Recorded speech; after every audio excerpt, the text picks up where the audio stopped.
Does America have a culture? A number of news stories have highlighted how foreign aid has been redefined in recent decades. No longer do we simply send money to a foreign government, but we transplant refugees from war-torn areas into the United States.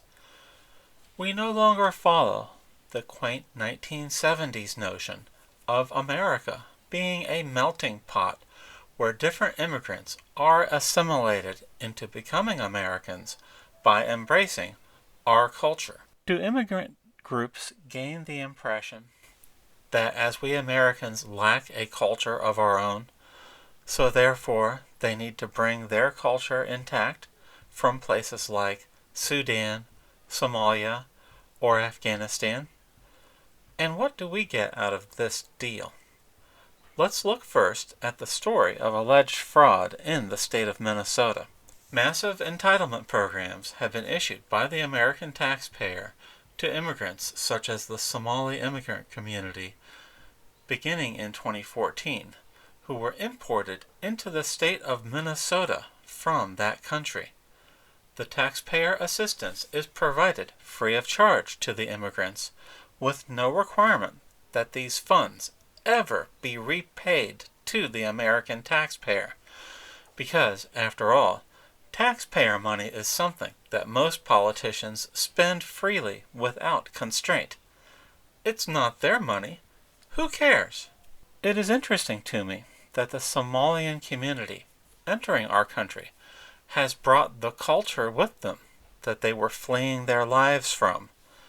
Strange to flee a culture, claim it will kill you if you don't come here, and then bring that culture, precisely intact, into the United States to practice it here without deviation.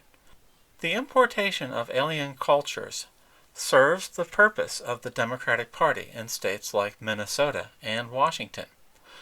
They need to create intact voting blocks of immigrants who are not expected or required to assimilate our culture. The politicians will ensure their re-election and continued power by ever-growing communities of new voters. These new immigrant voters are considered more reliable than existing populations of traditional Democrat interest groups such as Hispanics, African Americans, and Asians, who have been increasingly voting Republican. Let's look at another example of how culture is being imported into America in 2025. The U.S. District Court for the District of Massachusetts issued an administrative stay blocking the Department of Homeland Security's decision to terminate temporary protected status for South Sudan. The termination was scheduled to take effect on January 6. You see, because that's what the word temporary means. It means it's not permanent. DHS's termination would impact about 300 South Sudanese individuals. The lawsuit, which was brought by a group called the African Communities Together, and several South Sudanese TPS holders. Isn't it great when you're not a citizen and you can still sue the country that you're not a citizen of? Imagine trying this in any of the other countries in the entire world. It would not happen. They argued that ending TPS would immediately strip hundreds of South Sudanese nationals of lawful status, exposing them to deportation and potentially cause irreversible harm if they are returned to South Sudan. Never mind the fact that there's probably 8 billion population around the world. There's probably 5 or 6 billion of that world population whose lives would be improved if they moved to the United States. Judge Angel Kelly, who was nominated by former President Joe Biden in 2021, determined the issues were legally complex and carried serious long-term consequences, including the risk of deadly harm. What caught my attention here is that this district judge cited how the lives of an entire Christian population are at risk from being invaded. The solution, we are told, is not foreign aid or to stop the North Sudanese with a military force, but we need to relocate the entire Christian population from South Sudan into the United States. What this judge is advocating is ethnic cleansing, which has in fact been the de facto policy of both the Obama and Biden presidential administrations. Foreign aid is no longer cutting a check, but moving entire cultures into the United States.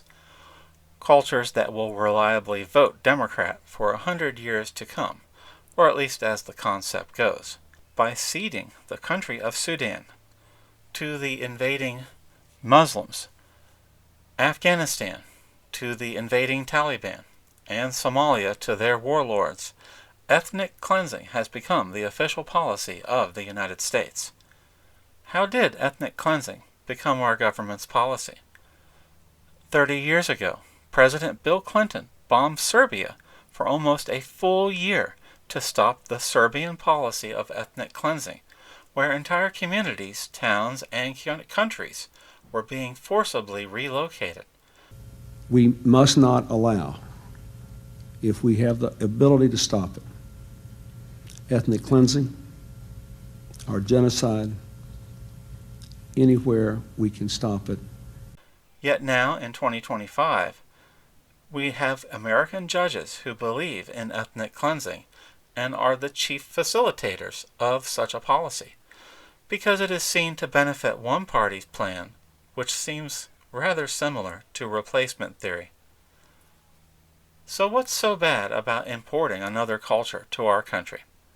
The people telling you that America has no culture of our own are the same ones trying to replace it. But what is American culture?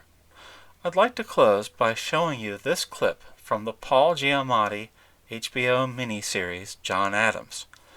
Prior to the outbreak of the American Revolutionary War, English officials would often be seized by an angry mob, tarred and feathered, and then run out on a rail to a ship back to England. Their goal was not to murder these officials, but to send a message to the King of England. This is all you need to know about America and our distinct American culture. Let's watch the implied barbarity.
A brutal and illegal act to enforce a political principle, Sam! Answer me that, can you? Note that the English official is still alive. Murder was not the goal of the American Revolution, and indeed it would have been easier for American colonists to murder every English official in the country.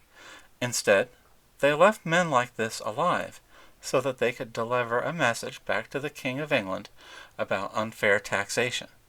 That is American culture.